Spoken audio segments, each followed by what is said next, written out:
भगवते वासुदेवाय नमः। नमस्कार दोस्तों, कैसे हैं आप सब। बहुत स्वागत है आपके अपने ही चैनल इंस्पिरेशन ऑफ प्रेरणा। प्रकृति ने स्त्री को ऐसा बनाया है कि उसे हर महीने मासिक धर्म के चक्र से गुजरना होता है। इसको लेकर धार्मिक और सामाजिक जीवन में कई तरह की मान्यताएं हैं, जबकि इसी चक्र के कारण स्त्री पुरुषों से अधिक शुद्ध, शक्तिशाली और प्रभावशाली बनती है। इसी के बारे में देवी पार्वती ने शिव पुराण में कहा है कि अगर मासिक धर्म में कुछ नियमों का पालन किया जाए तो स्त्री अपने सुहाग की आयु बढ़ा सकती है, अपने वैवाहिक जीवन को और अधिक आनंदमयी, सुखी और संपन्न भी बना सकती है। मासिक धर्म समाप्त होने के बाद स्त्री को शुद्धतापूर्वक स्नान करना चाहिए और संपूर्ण श्रृंगार करके देवी लक्ष्मी, देवी पार्वती की पूजा ज़रूर करनी चाहिए। इसके बाद अपने पति को देखना चाहिए। अगर पति मौजूद ना हो तो सूर्य देव के दर्शन करने चाहिए। इससे पति की उम्र लंबी होती है और वैवाहिक जीवन आनंदमय भी होता है। पुराणों में कहा गया है कि मासिक धर्म में स्त्री को घरेलू काम नहीं करने चाहिए। इस समय स्वास्थ्य का ध्यान ज़्यादा रखना चाहिए, आराम ज़्यादा करना चाहिए। अगर ऐसा करना संभव ना हो तो स्नान करके ही भोजन करना चाहिए और स्नान करके ही भोजन तैयार करना चाहिए। यह परिवार के सदस्यों और स्वयं उसकी सेहत के लिए लाभकारी होता है। मासिक धर्म में किसी को भगवान की मूर्ति का स्पर्श करना नहीं चाहिए। इस समय किसी को दान दक्षिणा भी नहीं देना चाहिए। शिव पुराण में ऐसा बताया गया है। दरअसल इस समय शरीर की शुद्धि की प्रक्रिया चल रही होती है, जिसे शास्त्रों में स्त्री को इस समय भी सांसारिक कार्यों और देवी देवताओं की पूजा से मुक्त किया गया है। इस समय मानसिक जाप करना मन और शरीर दोनों के लिए लाभदायक माना गया है। सृष्टि के चक्र को चलाती रहने वाली स्त्रियों के लिए मासिक धर्म बहुत ही ज़्यादा अनिवार्य है। स्त्रियों को मासिक धर्म क्यों होता है और क्यों मासिक धर्म के दौरान स्त्रियां मंदिर में नहीं जा सकती, पूजा पाठ नहीं कर सकती, इसके वैज्ञानिक कारण तो ज़्यादातर लोगों को पता होंगे। लेकिन क्या आप जानते हैं कि महिलाओं को होने वाले मासिक धर्म का उल्लेख हिंदू धर्म ग्रंथों में भी मिलता है। भागवत पुराण के अनुसार स्त्रियों को मासिक धर्म होने क्यों होता है, इस बारे में एक पौराणिक कथा मिलती है। पौराणिक कथा के अनुसार एक बार बृहस्पति जी, जो देवताओं के गुरु थे, वो एक बार देवराज इंद्र से काफ़ी नाराज हो गए। इसी दौरान असुरों ने देवलोक पराक्रम कर लिया और इंद्र को इंद्रलोक छोड़कर जाना पड़ा। इंद्र इधर उधर भटकते रहे, उन्हें समझ में नहीं आ रहा था कि वो क्या करें। भटकते भटकते जब इंद्र ब्रह्मा जी के पास पहुँचे और उनसे मदद मांगी कि अब ब्रह्मा जी मैं क्या करूं, तो ब्रह्मा जी ने कहा कि इंद्रदेव, आपको किसी ब्रह्म ज्ञानी की सेवा करनी चाहिए। ऐसा करने से आपके दुखों का निवारण हो जाएगा और ऐसा करने से आपको वापस से स्वर्ग की गति मिल जाएगी और वापस से स्वर्ग पर देवताओं का अधिकार हो जाएगा। तब इंद्र एक ब्रह्म ज्ञानी व्यक्ति की सेवा करने के लिए पहुंचे और वो दिन रात उस व्यक्ति की सेवा पूरे मन से करने लगे। लेकिन वह इस बात से अनजान थे कि ब्रह्म ज्ञानी की माता असुर थी। माता का असुरों के प्रति विशेष लगाव था।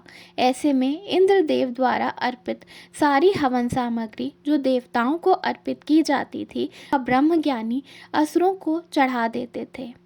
इंद्रदेव की सेवा भंग हो गई। जब इंद्रदेव को इस बारे में पता चला तो वो ब्रह्म ज्ञानी से बहुत ज़्यादा नाराज़ हो गए। उन्हें समझ में नहीं आया कि अब आगे वो क्या करें। उन्होंने उस ब्रह्म ज्ञानी की हत्या कर दी।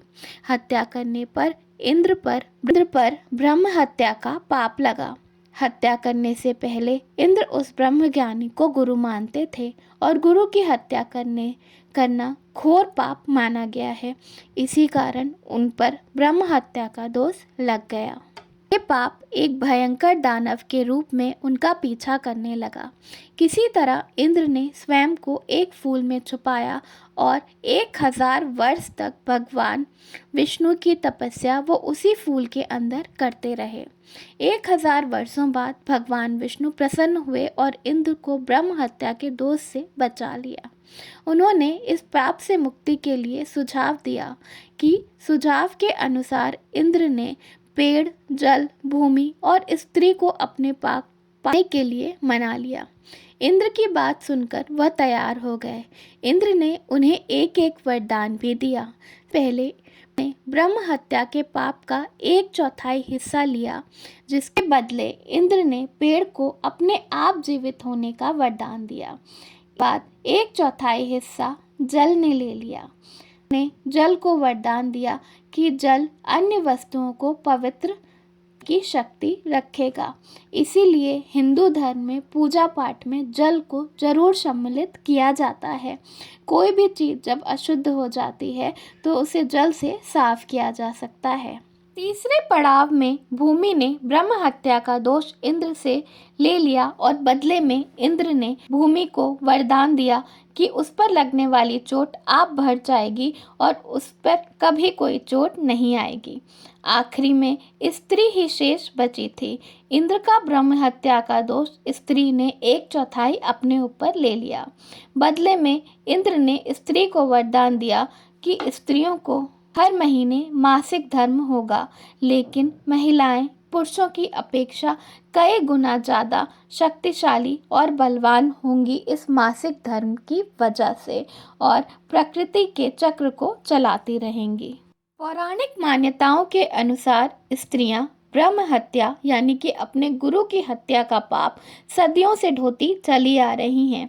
इसीलिए उन्हें मासिक धर्म के दौरान पूजा पाठ की, मंदिर में जाने की मनाही होती है, क्योंकि वो ब्रह्म हत्या का पाप धो रही होती हैं और गुरु के बिना पूजा नहीं होती भगवान की। इसलिए मासिक चक्र के दौरान स्त्रियां पूजा पाठ की सामग्री से, भगवान से, मंदिर से दूर रहती हैं। तो पुराणों के अनुसार यह है वजह जिसकी वजह से स्त्रियों को मासिक धर्म होता है और उसी के कारण वो मासिक धर्म के दौरान मंदिर में नहीं जा सकती, पूजा पाठ की चीज़ों से दूर रहती हैं। भगवत पुराण के साथ साथ गरुड़ पुराण के मुताबिक भी जो व्यक्ति गर्भवती महिला या मासिक धर्म से पीड़ित महिला का अपमान करता है या उनके साथ गलत बर्ताव करता है, ऐसे लोगों को महापाप का भागीदार बनना पड़ता है। इसके अलावा मासिक धर्म के दौरान महिलाएं पहले से ही काफ़ी परेशानी और दर्द झेल रही होती हैं, इसलिए इस वक्त जो व्यक्ति उन्हें परेशान करता है वो पाप का भागीदार बनता है। तो ये है कुछ पौराणिक मान्यताएं जो कि हमारे शास्त्रों में मासिक धर्म को लेकर बताई गई हैं। अब इसे आप श्राप कहें या वरदान, पर यही वो चक्र है जिसके कारण हर स्त्री को माँ बनने का सौभाग्य प्राप्त होता है। हर स्त्री अपने आप को तभी संपूर्ण मानती है जब वो माँ बन जाती है और इस सृष्टि के चक्र को चलाने में अपना सहयोग देती है। धन्यवाद। वीडियो पसंद आया हो तो लाइक ज़रूर करिएगा।